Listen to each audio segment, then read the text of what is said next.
ब्रह्म राक्षस की कथा एक काली कथा थी जो संकरी गलियों में घुस आती थी और पंचतारा के अलग थलग गांव में रहने वाले लोगों की नींद में खलल डालती थी, जो धुंध से ढके पहाड़ों के बीच में छिपा हुआ था।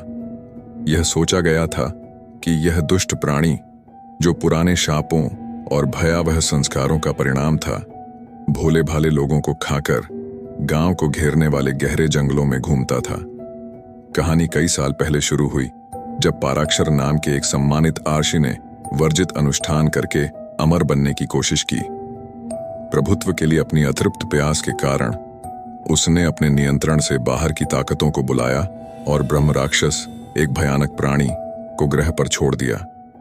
इसका आकार पशु और मानव का एक भयानक संयोजन था। इसके लंबे अंग और आंखें थीं जो एक अथाह बुराई को उजागर करती थीं। कथित तौर पर जब ब्रह्म राक्षस ने तबाही मचाई थी, तब स्थानीय लोगों ने सरोजिनी नाम की एक जानकार बूढ़ी महिला की तलाश की थी। इस समझ से लैस साहसी किसानों का एक दल निषिद्ध जंगल में एक विश्वासघाती अभियान पर निकल पड़ा। जैसे जैसे वे नीचे उतरे, पेड़ उनके चारों ओर ऐसे बंद हो गए जैसे उनकी आत्मा को पकड़ने वाली अंगुलियां कटी हुई हों, और हवा एक भयानक ठंडक से घनी हो गई। जंगल एक दुर्भावनापूर्ण दिल की धड़कन के साथ धड़कने लगा, जैसे कि परछाइयां खतरनाक रूप से नृत्य कर रही थीं। पार्टी एक एक करके ब्रह्म राक्षस की चालाक रणनीति का शिकार होती गई। लंबे समय से खोए हुए प्रियजनों की कानाफूसी, भूतिया प्रेत जो उनके सबसे बुरे डर को प्रतिबिंबित करते थे। जैसे जैसे अंधेरा गहराता गया, उनकी मशालें अजीब चलती फिरती परछाइयां छोड़ती गईं और व्यामोह ने उन्हें जकड़ लिया। किसान अंधेरे से एक क्रूर दहाड़ के रूप में स्तब्ध हो गए और ब्रह्म राक्षस साकार हो गया। उसका भयानक आकार भयानक रूप से चमक रहा था। जैसे जैसे बात नजदीक आती गई, पार्टी में घबराहट फैल गई, जिससे पुराने मंत्रों को पढ़ने की उनकी दयनीय कोशिशें विफल हो गईं। सरोजिनी की चेतावनी उनके कानों में गूंज उठी, केवल बलिदान का एक निस्वार्थ कार्य ही अभिशाप को तोड़ सकता है। एक बहादुर ग्रामीण विमल आगे बढ़ा। उसका दिल भय और संकल्प के मिश्रण से धड़क रहा था। उसने गांव के अंधेरे के चक्र को समाप्त करने के लिए खुद को एक बलि के मेमने के रूप में बड़बड़ाते हुए ब्रह्म राक्षस के सामने प्रस्तुत किया।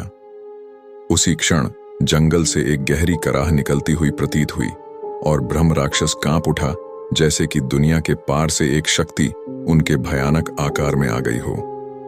अभिशाप टूट गया, बढ़ती रोशनी के नीचे धुंध की तरह फैल गया और हवा ऊर्जा से जगमगा उठी।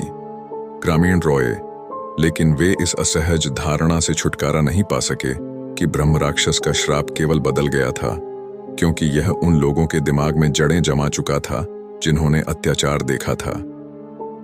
विमल के बलिदान ने उस भयानक प्राणी को मुक्त कर दिया था।